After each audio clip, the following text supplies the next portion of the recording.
आप सबको मेरी तरफ से सलाम। आप लोग मेरी तरफ बात। सब वक्त है कि हम खुदा के जिंदा कलाम को सुने। मेरे साथ निकालिए मकाशवा की किताब, उसका 19 बाब और उसकी 11 आयत से लेकर 16 आयत तक खुदा के जिंदगी बख्श कलाम की तलावत को आज हम सुनेंगे। मकाशवा की किताब उसको 19 बाब और उसकी 11 आयत से लेकर उसकी 16 आयत तक। यहां पर कुछ इस तरह से लिखा हुआ है, फिर मैंने आसमान को खुला हुआ देखा और क्या देखता हूं कि एक सफेद घोड़ा है और इस पर एक सवार है जो सच्चा और बरहक कहलाता है। बरहक कहलाता है, वो रास्ते के साथ इंसाफ करता है और लड़ाई करता है। उसकी आंखें आग के शोले की मानंद है, उसके सर पर बहुत से ताज हैं और उसका एक नाम लिखा हुआ है जिसे उसके सिवा और कोई नहीं जानता। और वो खून की छिड़की हुई पोशाक पहने हुए है और उसका नाम कलामे खुदा कहलाता है। और आसमान की फौजें सफेद घोड़ों पर सवार और सफेद और सामहीन कतानी कपड़े पहने हुए उसके पीछे पीछे हैं और कौमों के मारने के लिए उसके मुंह से एक तेज तलवार निकलती है और वो लोहे की आशा से उन पर हुकूमत करेगा। और कादरे मतलब खुदा के सख्त गजब की में के हौज में अंगूर रोंदेगा और उसकी पोशाक और रान पर यह नाम लिखा हुआ है, बादशाहों का और खुदावंदों का। खुदावंद के कलाम के पढ़े जाने पर खुदावंद की बरकत हो। आप सबके शरीर में रख सकते हैं।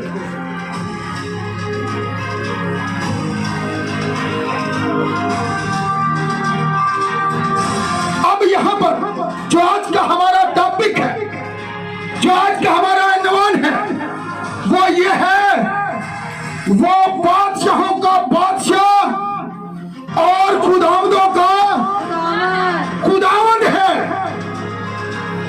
क्योंकि जब इस बादशाह को यूहन्ना ने देखा तो वो इसके कदमों में मुर्दा सा गिर पड़ा, वो इसकी ताब ना ला सका। लेकिन जब यूहन्ना आलम को रोया में ऊपर आसमान पर ले जाया गया तो उसने जब इसे देखा तो उसने क्या कहा कि जब इस बुजुर्गों ने क्या किया, अपने ताजों को जो है उसके तख्त के आगे जो है उतार दिया और सजदा किया और कहा, खुदावंद खुदा कादिर मुतलक जो था, जो है, जो आने वाला है, हर एक चीज जो है तूने ही पैदा की है और ये तेरी ही मर्जी से थी। जब खुदा ने हर एक चीज को बना लिया, जब उसने आदम को तख्लीक कर लिया, तो आदम से आगे देखते हैं नस्लें जो है बढ़ती हैं, तो उसके आगे जब हम आते हैं तो खुदा जो है अब्राहम को चुनता है और अब्राहम जो है वो खुदा का दोस्त कहलाया। खुदा ने उसे चुना, खुदा ने उससे कलाम किया, उसने खुदा के कलाम को कबूल किया। खुदा जिसे चुनता है, चुनाव बनाए बेशतर आलम से पहले है, नाम बनाए बेशतर आलम से पहले के लिखे जा चुके हैं। बहुत से लोगों को इस बात का अभी तक जो है यह इल्म नहीं है, वो ये समझते हैं हो सकता है कि आज मैं तौबा करूंगा तब मेरा नाम आसमान पर लिखा जाएगा। नहीं, अगर आप खुदा के चुनाव के अंदर हैं तो फिर आपका नाम पहले ही बनाए बेशतर आलम से जो था लिखा जा चुका था।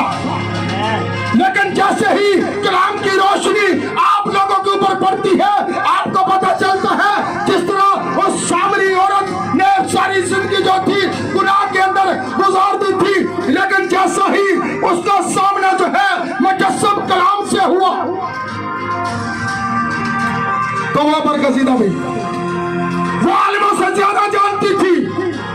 उस दौर के जो फकीर फरीसी थे, जो शरअ के आलम थे, जिन्होंने दिन रात एक कर रखा था, जिन्होंने अपनी जिंदगियां जो थी खुदा के कलाम के लिए सर्व कर रखी थी, वो उस यीशु मसीह को जो है पहचानने में नाकाम हो गए।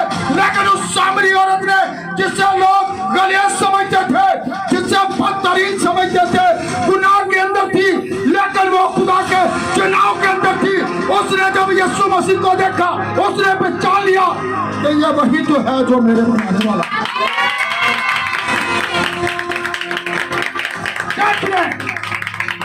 खुदा ने जो है इब्राहिम को चुना और वो खुदा का जो है दास कहलाया। और खुदा ने वादा किया था कि मैं 400 साल बाद तेरी नस्ल को जो है अपने जोरे बाजू के साथ मिस्र की गुलामी में से जो है निकाल कर बाहर लाऊंगा। खुदा अपने वादों को नहीं भूलता। और फिर अगर हम देखें, वहां पर अब्राहम से जो है इसहाक पैदा हुआ, इसहाक से जो है याकूब पैदा हुआ, और याकूब से जो है 12 कबीले चलते हैं। याकूब के जो थे 12 बेटे थे, जिन्होंने इस्राएल की जो थी बुनियाद रखी। और जब बुनियाद रख दी गई इस्राएल की, तो फिर खुदा ने जो कलाम किया था, जब वो मिस्र की गुलामी के अंदर चले गए, उनका होनाला, उनका चिल्लाना अज़ियत के अंदर, दुख की हालत में, कर्ब के अंदर, तो उन्होंने उस बादशाह को जो है, जो खुदावंदों का खुदावंद है, उसे पुकारा, उसने सुना, और उसने किसे भेजा है उन्हें आजाद कराने के लिए? अपने नबी को। उसने मूसा को भेजा कि वो मिस्र के अंदर चला जाए, और उसने जाकर क्या किया है, जो बात खुदा ने नबी के मुंह के अंदर डाली थी, उसने जाकर बादशाह के आगे खड़ा हो गया। उसने उस बादशाह का, जो आसमान और जमीन, चिरंतन हर एक चीज का बादशाह है, उसके पैगाम को उस बादशाह के आगे रखा। तो क्या उसने उसकी बात को मान लिया? उसने उसकी बात को नहीं माना। खुदा ने उसके दिल को सख्त किया था। इसलिए आज आप लोग जितने मर्जी उन लोगों के आगे खुदा का कलाम पेश करते रहे, जो चुनाव के अंदर नहीं है, वो हरगिज़ नहीं आएंगे। वही लोग बाहर निकलेंगे जो खुदा के चुनाव के अंदर थे। वो 12 उसके चुनाव के अंदर थे, जिन्हें उसने अगर चुन लिया। इसीलिए तो उसके कलाम में लिखा है, तुमने नहीं बल्कि मैंने तुम्हें चुन लिया। वो चुनता है। और वहां पर देखें, जब उसने उसे भेजा है, तो फिर वो उन्हें लेकर वहां से निकला है। आगे समंदर है और पीछे फराउन की फौजें हैं, दरमियान में एक कौम खड़ी है, और वो जो है बुड़बुड़ाना शुरू कर देते हैं। क्या मूसा तो हमें इसलिए यहां पर ले आया है ताकि हम यहां पर हलाक हो जाए? आगे बढ़े तो मौत, पीछे हटे तो पीछे फराउन की फौज, दरमियान के अंदर वो घिर चुके हैं। लेकिन वहां पर देखें, खुदा ने कहा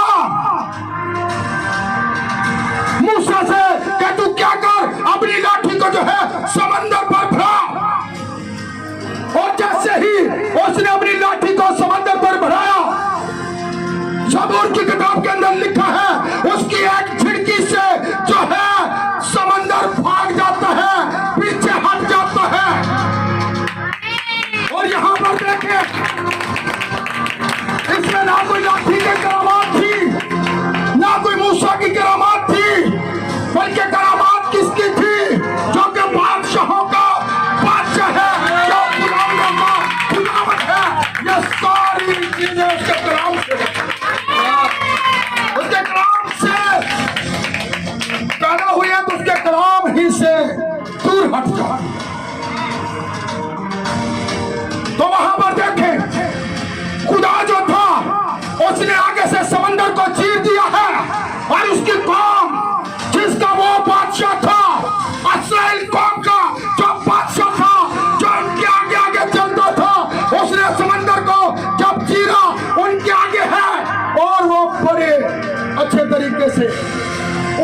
तीन समंदर में से होकर गुजर के हैं, और वही आग का सतून, वही खुदा जो बादशाहों का बादशाह था, वो उनके दरमियान आकर खड़ा हो गया।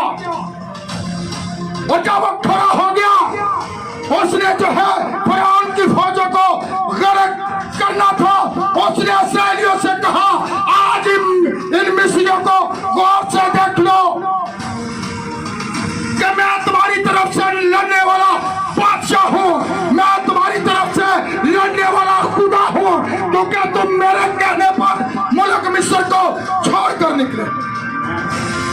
जब हम खुदा के कहने पर निकलते हैं तो फिर वो अपने लोगों की जंग करता है, फिर वो अपने लोगों के आगे चलता है, फिर वो उनकी रहनुमाई करता है।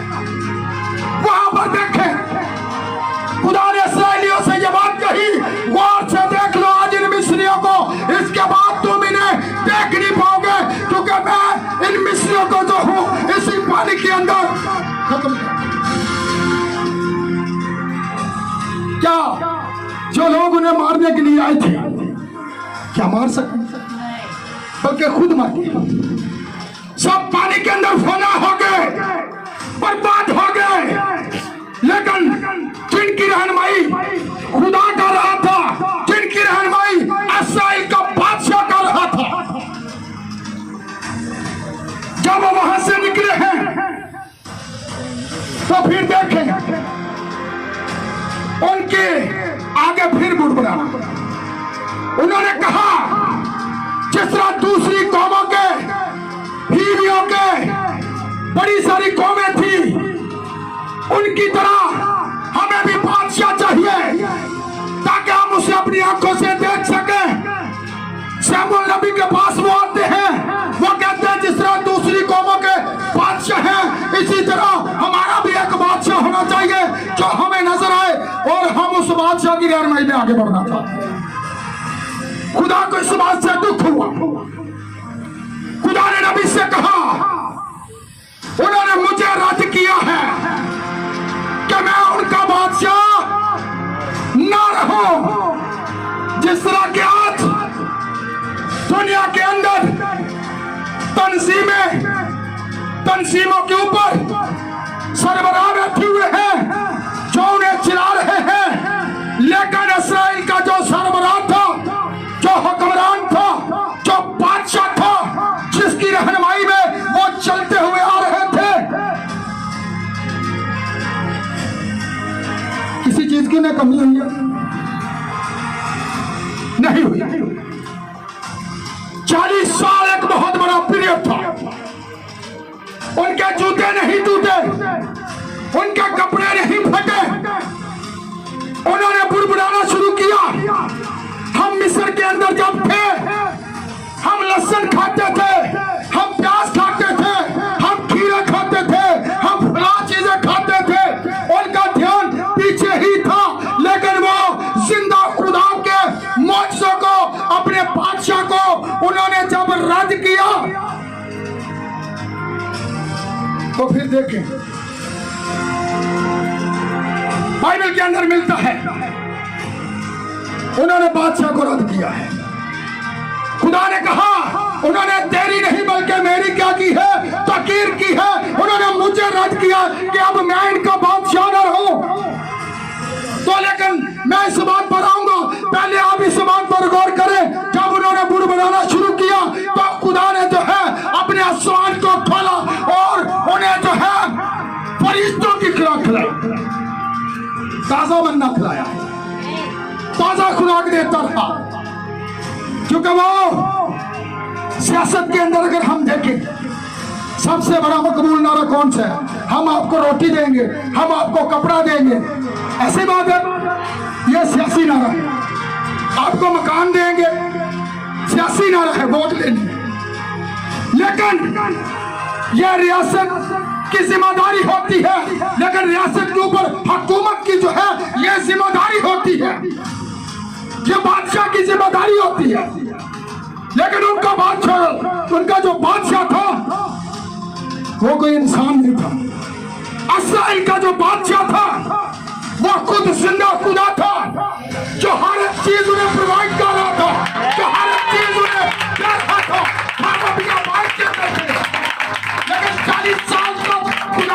किसी चीज की भी जो है कमी नहीं होनी, वो किसी चीज के भी जो है मोहताज नहीं हुए। हर एक चीज से खुदा ने उन्हें शेर और शुदा किया। तो जब शमूएल के पास हुए, खुदा का कलाम शमूएल पर नाज़िल हुआ।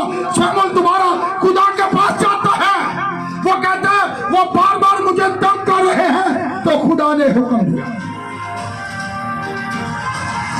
खुदा ने हुक्म दिया है, उसने कहा वो देख शख्स अपने बाप के जो है गधे ढूंढ रहा है, वो एक बड़ा कद्दावर इंसान है, उसका कद देख, उसे इस्राएल के लिए चुन दे। पहला बादशाह असल जो था उनका खुदा था, लेकिन जो इंसानी बादशाह चाहते थे दूसरी कौमों की तरह, शाऊल को पहला बादशाह उनका बना दिया गया। जब शाऊल को उनका बादशाह बना दिया गया तो खुदा ने शमूएल से यह कहा था कि शाऊल को तू क्या कर, मस्सा कर, उसके सर में तेल डाल दे कि अब वो इस्राएल का बादशाह होगा। लेकिन तब उसने वो जुल्म उठाया इस्राएल के ऊपर। तारीख जानती है, जब इंसान इस्राएल का बादशाह बन गया, फिर जब वो जंगे करने लगे तो इस्राएल को मार पड़ने लगी, शिकस्त खाने लगे। लेकिन जब तक खुदा उनका बादशाह रहा तो फिर वो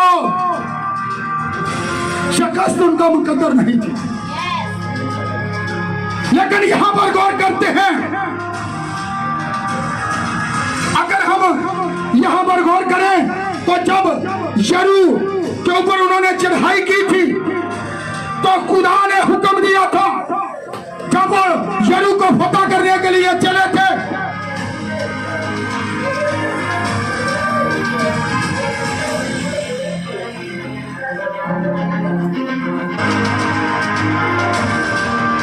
यरू को फतह करने के लिए चले थे तो उनके पास क्या राइफलें थी, क्या तोपें थी, क्या टैंक थे, क्या ऐसे जहाज थे जो कि बमबारी करेंगे वहां पर जाकर और उस यरू की दीवार को जो है उनके लिए गिरा देंगे। उनके पास क्या था, क्या था उनके पास? उनके पास जो था अहद का संदूक था और खुदा ने उन्हें हुक्म दिया था कि तुमने क्या करना है, यरू की दीवार के चारों तरफ जो है 7 चक्कर लगाने हैं और 7वें चक्कर के अंदर क्या कहना है, तुमने ललकारना है कि यह जंग यहोवा खुदा की है और वो दुआ की गई। ललकार से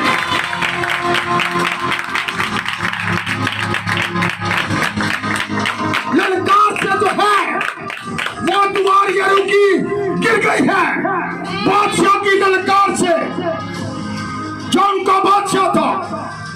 लेकिन जब पहला बादशाह उनका शाऊल बना था, बहुत मार पड़ी उन्हें, उसे भी रद्द कर दिया गया क्योंकि उसने भी खुदा के कलाम को वो मुकाम ना दिया जो कि खुदा चाहता था।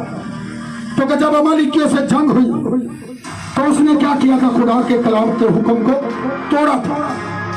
खुदा ने कहा था वहां से कुछ ना लाना, लेकिन वो वहां से बड़े मोटे ताजे जानवर ले आया, अपने लिए नहीं लाया था। ये एक इंसानी सोच थी, ये एक आइडिया था कि मैं ये खुदा के लिए लेकर जा रहा हूं। लेकिन नबी कहता है हुक्मान मेढ़ों की चर्बी से बेहतर है। खुदा के कलाम को, खुदा कुर्बानियों से इतना खुश नहीं है। खुदा इस बात पर खुश है कि आप उसके हुक्मों को बजा ला रहे हैं, आप उसके कलाम के साथ खड़े हैं। तो फिर दूसरा बादशाह जो कौन था, दाऊद बादशाह था, जो खुदा के दिल के माफिक था। क्या वो भी कायम रह सका? वो भी गिर गया। इब्लीस ने उसे भी जो है गुमराह कर दिया।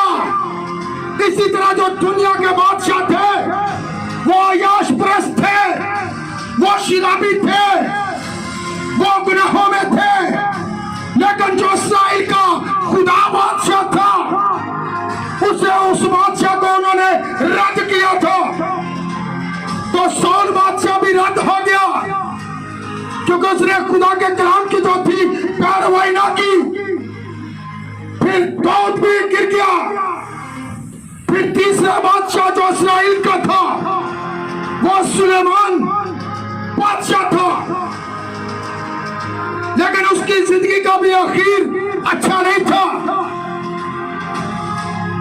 क्योंकि वो इंसान बादशाह थे। और अगर हम देखें तो बाइबल के अंदर इस्राएल को बहुत मार पड़ी। फिर आगे कई बादशाह आए। अगर 11 कबीले एक शहर पर हो गए तो एक कबीला एक शहर पर हो गया। 3 बादशाह आए। उन्होंने कहा जाओ, हम 11 कबीलों के बादशाह को नहीं मानते, हम अपना अलग बादशाह मुकर्रर कर लेंगे। दारा बादशाह था, नबूकदनेस्सर बादशाह था। लेकिन जब यीशु मसीह जमीन पर आया तो कौन बादशाह था? कौन बादशाह था?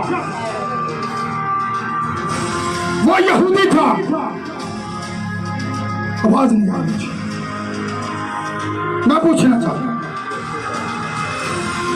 वो रोमी का बादशाह था, रोमी बादशाह था, लेकिन हुकूमत किस पर कर रहा था? यहूदियों पर। पूर्व से सितारा देखकर मजूसी आ जाते हैं। वो कहते हैं आसमान पर एक सितारा नमूदार हुआ है, एक बादशाह जो है वो पैदा हुआ है। हम उसके सितारे को पीछा करते करते उस बादशाह को देखने के लिए यरूशलेम के अंदर दाखिल हो गए। क्या एक बादशाह पैदा हुआ है? इस्राएली लोग जिन्होंने अपने खुदा को, अपने बादशाह को रद्द किया था, अब वो मिस्र की गुलामी की तरह चिल्ला रहे हैं कि हमें गैर कौमों की बादशाहत से आजाद किया जाए, हमें रहा किया जाए। हमारा बादशाह खुदा होना चाहिए था। वो बादशाह के इंतजार में बैठे हुए थे। लेकिन देखते हैं जब वो वहां पर आया, चन्नी के अंदर पैदा हो गया, तो जो वो मजूसी है जो बादशाह को देखने के लिए आए थे, वो बादशाह के महल के अंदर चले गए। हेरोदेस बादशाह घबरा गया है, वो सब हरासा हो गए हैं, सब घबरा गए हैं कि कौन बादशाह पैदा हो गया है, क्योंकि यह खबर, शरीयत की किताब की यह खबर दूर दूर तक लोगों के अंदर फैल चुकी थी। तो वो उन आलिमों को बुलाता है, उन तंजीमी खादमों को बुलाता है, तंजीमी कहनों को बुलाता है, जो उसकी मेज से खाते थे, जो उससे तनख्वाह वसूल करते थे। वो उनसे पूछता है, वो कहते हैं हाँ एक बादशाह पैदा होगा। तो उनके शहर बैतलहम में, लेकिन वो यीशु मसीह को पहचानने में नाकाम रहे। आलम पहचानने में नाकाम हो गए। लेकिन किन लोगों ने अपने बादशाह को पहचान लिया था? डाकू ने पहचान लिया। उसने कहा खुदावन, जब तू अपनी बादशाही में आए तो मुझे आलम क्यों नहीं जान सका? वजह क्या है? जिन्होंने दिन रात ये बुक्स पढ़ी थी, शरीयत की किताब का दिन रात वो मुतालिया करते थे, इसलिए वो खुदा के मंसूबा के अंदर हाकिज ना थे, वो खुदा के चुनाव के अंदर हाकिज ना थे। जो चुनाव के अंदर थे उन्होंने उस बादशाह को पहचान लिया। तो यहाँ पर हम देखते हैं जब यीशु मसीह की पैदाइश हो गई 33.5 साल तक, जब उसकी मसलूबियत तक हम गौर करें तो वहां पर इससे पहले कि वो यरूशलेम के अंदर दाखिल होता, हालांकि ज़करिया की किताब का हवाला मौजूद था कि देख तेरा बादशाह गधी के बच्चे पर सवार है और नजात उसके हाथ में है। खुदा बादशाह, खुदा एक बदल लेकर आ रहा है, जो कि बादशाही सवारी थी। बादशाही सवारी असल क्या थी? घोड़ा जंग को ज़ाहिर करता है। मैं आपको आज भी ये बात नहीं बताना चाहूंगा, घोड़ा जो जानवर है ये जंग को ज़ाहिर करता है। आकाशवाणी बाप के अंदर जो घोड़ा है वो यीशु मसीह की तीसरी आमद है। ये भी मैं आपको बताना चाहता हूँ। मैं सारी बातों को बयान नहीं कर सकता क्योंकि मजमून बहुत बड़ा होगा, इसलिए मैं अपने टॉपिक पर रह रहा हूँ, सिर्फ बादशाह के तलक से, जो आज का हमारा ऐलान है, बादशाहों का बादशाह और खुदावंदों का। अब यहां पर देखें, वो शहाना तौर पर यरूशलेम के अंदर दाखिल हो रहा है, और उस दौर के जो यहूदी थे, उस दौर से जो लोग ईद में प्रस्तुत करने के लिए आए थे, 16 ममालिक के जो लोग थे, जो झोंपड़ियां बनाकर वहां पर आकर रहते थे, वो सब उसके इस्तकबाल को निकले हैं। खजूर की डाली उनके हाथ में है और कहते हैं होशना, होशना, मुबारक है वो जो खुदावंद के नाम से आता है। वो उसे बादशाह बनाना चाहते थे। जब वो हेरोदेस के पास गया है तो वही यहूदी जो है वो उसकी मौत के लिए चिल्ला रहे हैं। बाइबल के अंदर लिखा है वो अपनों के पास आया और उसके अपनों ने उसे, यानी उन्होंने फिर उसे रद्द कर दिया। पुराने अहदनामा के अंदर उन्होंने कहा कि खुदा हमारा बादशाह मारे। जब वो चिल्ला रहे थे खुदा बदल लेकर आ गया है, लेकिन फिर वो चिल्ला रहे हैं कैसे सलीब पर दो। अब वहां पर देखें क्या हुआ चाहता है। वो जब उसे उसके पास लेकर जाते हैं तो क्या होता है, वो कहता है, जो रोमी गवर्नर है वो कहता है अगर मैं चाहूं तो मुझे तुझे छोड़ देने का भी। वो अपने हाथ धोता है, वो जब अपने हाथ धोता है कहता मैं इसमें कोई भी कसूर नहीं पाता।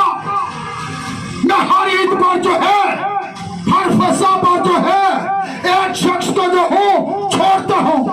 अगर तुम कहो तो मैं यीशु को छोड़ दूं। वो कोशिश कर रहे हैं तो यीशु को छोड़ दे, लेकिन उसे भी अपनी कुर्सी की फिक्र है। वो चाहता तो छोड़ सकता था। यहूदी चिल्ला रहे हैं, वो कह रहे हैं कैसर के सिवा हमारा कोई बादशाह नहीं। उन्होंने उस बादशाह को जो कि खुदा का बेटा उनके दरमियान था उसे रद्द कर दिया।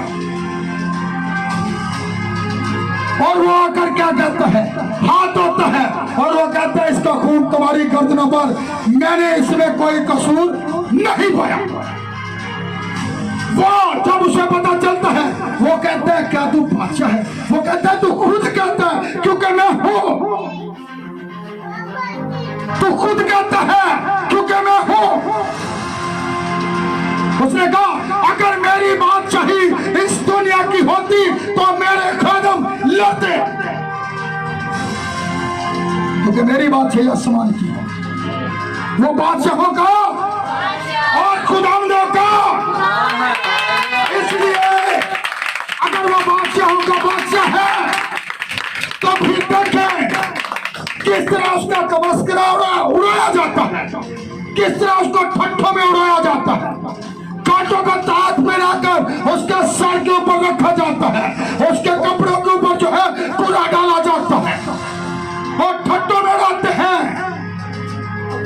ये यहूदियों का बादशाह। अगर तू खुदा का बेटा है तो सलीब पर से नीचे उतरो। यह अपनी इसकी बहुत बड़ी मक्कारी थी, चाल थी कि यीशु सलीब से नीचे होगा, लेकिन वो समझता। गौर करें यहां पर उसने एक कुतबा लिखकर जो है सलीब के ऊपर लगा दिया। उसके ऊपर उसने लिख दिया यहूदियों का, यहूदी एहतजाज कर रहे हैं, फकीर फरीसी एहतजाज कर रहे हैं, वो उसे रोक रहे हैं। ये जो कुतबा तूने लगाया है इसे तोड़ दे, या ये लिख दे कि ये कहता था मैं यहूदियों का बादशाह। उसने कहा जो मैंने लिख दिया सो मैंने लिख दिया, अब तब्दीली नहीं होगी। अब वो इस बात पर जो है एहतजाज कर रहे हैं कि इसे तार दिया जाए, क्योंकि ये तो कहता था लेकिन हम इसे बादशाह तस्लीम नहीं करते। और तूने ये कुतबा लिखकर सलीब के ऊपर लगा दिया है कि ये यहूदियों का बादशाह है। उसने भी बोल लिया ये यहूदियों का बादशाह है, लेकिन जो उस दौर के शरीयत के आलम थे वो चिल्ला रहे हैं इसे मसलूब कर। खुदा का बंदा विलियम ब्रैनम ये बात कहता है आज का जमाना भी उसी तरह का है। किस तरह का? उन्होंने एक कातल को मांग लिया, लेकिन कलाम को जो है सलीब पर चढ़ा। डाकू आज जो कि अपनी इसकी सूरत में हमारे दरमियान है, जो चल रहा है, और सबसे खतरनाक बाइबल के अंदर जो हवाला है वो यही है कि यीशु मसीह कहां पर है आखिरी जमाना के अंदर। ये बात नबी कहता है, वो कलीसियाओं से बाहर खड़ा है,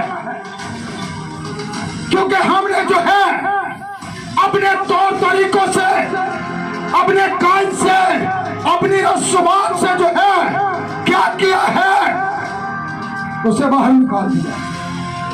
यह कलाम का इनकार है जिसने उस दौर के यहूदी आलिमों ने जो था इनकार किया था। उन्होंने कलाम को सलीब पर चढ़ा दिया। लेकिन आज हम जब किसी के पास खुदा के कलाम की सच्चाई लेकर जाते हैं तो वो भी आगे से इनकार करते हैं।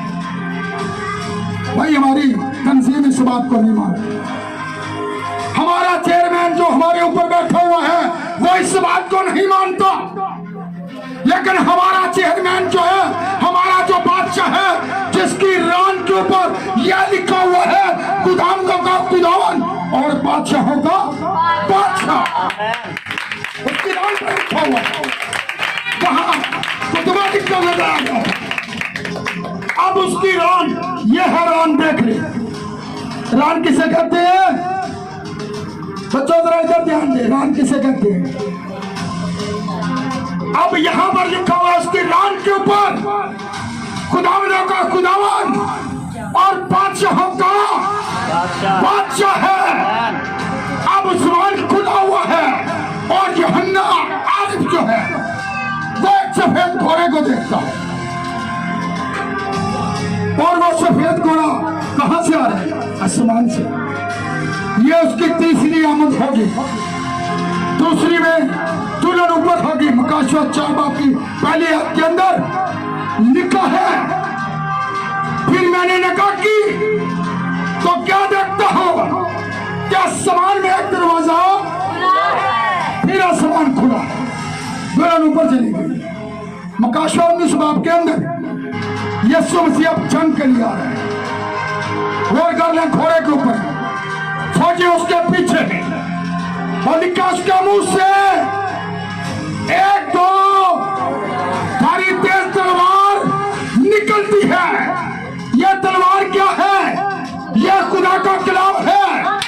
अगर इस कलाम से उसने दुनिया को बनाया था तो इसी कलाम से जो है उसके मुंह से कलाम की तलवार निकलती है। जो खुदा चाहता है, जिस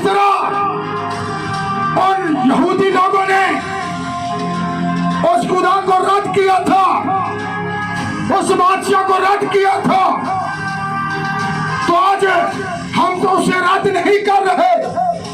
लोग कहते हैं अगर मैं यीशु मसीह के जमाना के अंदर होता तो मैं ऐसे ना होने देता। आज यीशु मसीह आपके हाथों में है, आप इसके साथ क्या कर रहे हैं? ये यीशु मसीह है। गौर कर ले, वो मुजस्सम कलाम है, वो मुजस्सम खुदा है। आप कितना उसके साथ प्यार कर रहे हैं, आप कितने उसके कलाम की पैरवी कर रहे हैं, आप कितना उसके हुक्मों को तोड़ रहे हैं। आप किस कदर यहूदा ने एक दफा इनकार किया था, आज हम कैसे निकाल कर? आज वो हमारे हाथों के अंदर है, आज वो हमारे दरमियान है, वो देख रहा है, वो हमें बचाना चाहता है कि हम क्या करें? उसे बादशाह मान ले, जो बादशाहों का और खुदावंदों का उसे बादशाह मान ले। डाकू ने पहचान लिया, सारी जिंदगी डाके मारता रहा, बुराई की जिंदगी गुजारता रहा, लेकिन वो क्या था?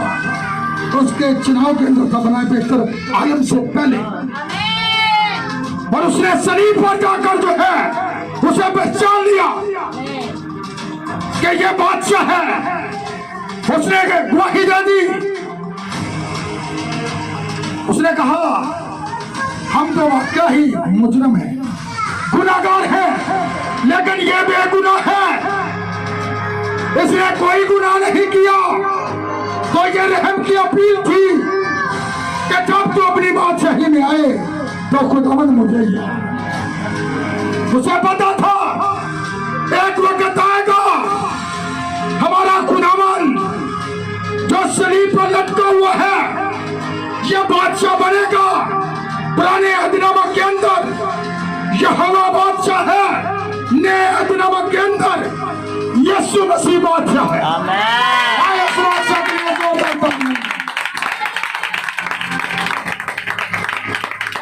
हमारे कितने बादशाह हैं, लेकिन आज तंजीमों को तीन नजर आ रही है।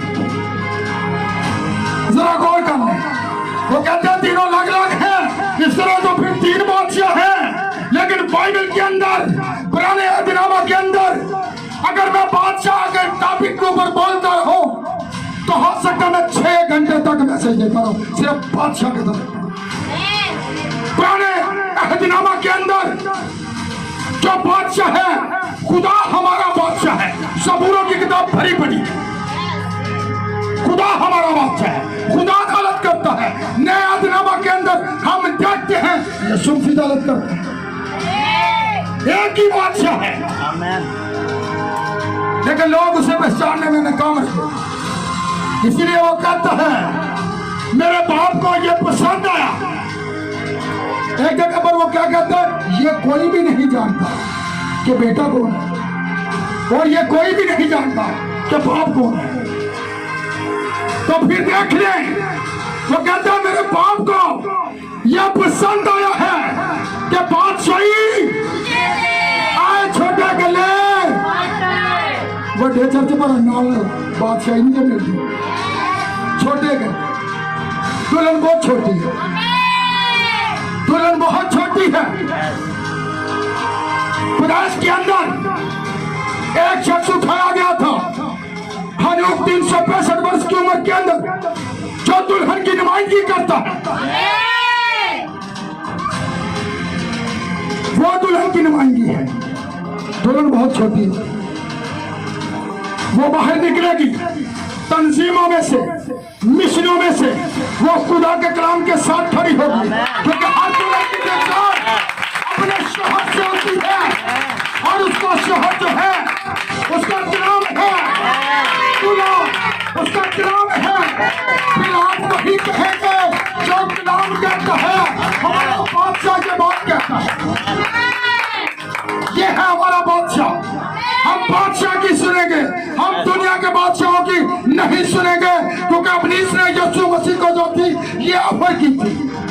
उसने कहा देख, ये दुनिया का सारा कुछ मेरे इख्तियार में है, मैं तुझे देना चाहता हूँ।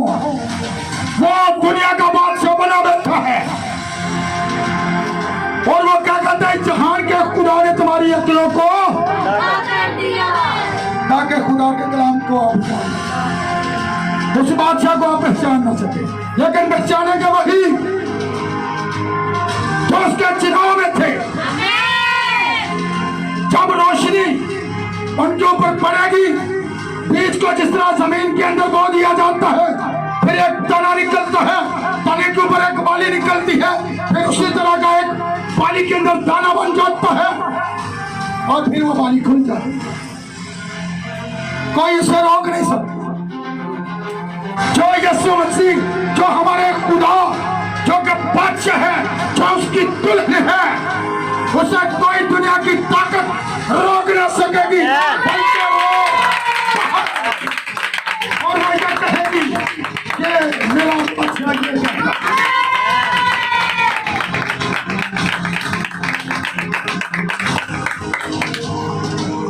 आज खुदा ये चाहता है कि आप उस बादशाह के आगे सिर झुकाएं,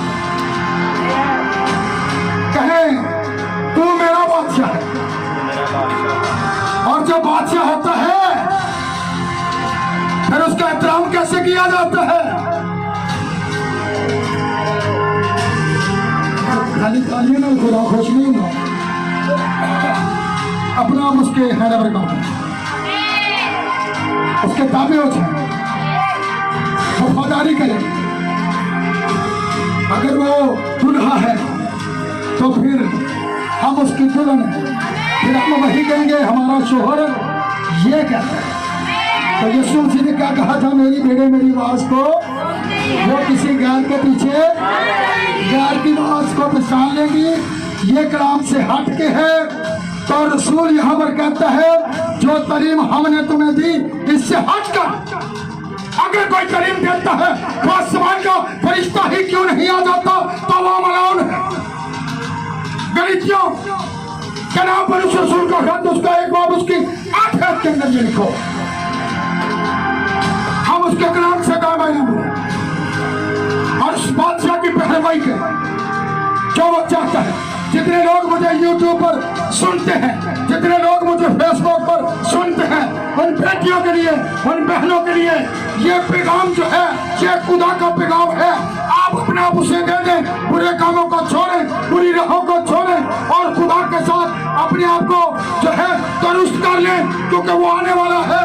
अगर वो आए तो आप उसकी दुल्हन में शामिल होने वाले बने। मैं सबके लिए बरकत चाहता हूँ, मैं सबके लिए खुदावन की ब्लेसिंग चाहता हूँ। जो अपनी इसके कब्जा के अंदर थे, अब उनके ऊपर खुदावन की ब्लेसिंग आ जाए, अब वो खुदा के कब्जा में आ जाए और अब इसका कब्जा उनकी जिंदगियों से हमेशा हमेशा के लिए खत्म हो जाए, सब आंखें बंद हो जाए। दुआ करें, कहे खुदावन मैंने तेरे कलाम को सुना है, तेरा कलाम जो है